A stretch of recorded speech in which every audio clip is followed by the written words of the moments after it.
আদিবাসী তেল আজকে ঘরেই বানিয়ে ফেললাম। বন্ধুরা, আমার সব থেকে বড় ভুল হয়েছে, আমি ভিডিওটা মাঝপথ থেকে স্টার্ট করেছি। কি কি উপকরণ দিয়েছি সেটা আমি দেখাতে পারিনি, তাই জন্য মুখেই বলে দিচ্ছি। তোমরা যে তেল চুলের জন্য ইউজ করো, নারকেল তেল বা অলিভ অয়েল, সেই তেলের মধ্যে মেথি, কালো জিরা, লবঙ্গ, আমলকি, নিম পাতা, কেশরাজ পাতা, কারি পাতা আর অ্যালোভেরা আর পেঁয়াজ কুচি।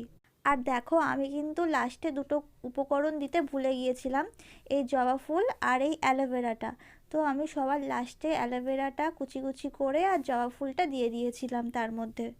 দিয়ে সব উপকরণগুলো ভালোভাবে হালকা আঁচের মধ্যে ফুটিয়ে নেবে। গ্যাস কিন্তু জোরে দেবে না, হালকা আঁচে এটাকে ফোটাতে হবে আর একটু করে নাড়তে হবে।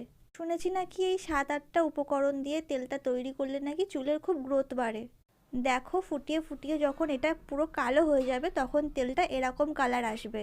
এরপর এটা যখন ঠান্ডা হয়ে যাবে একটা কাচের শিশিতে ভরে আমি ইউজ করতে পারবো। তোমরাও চাইলে ঘরে ট্রাই করতে পারো। টাটা।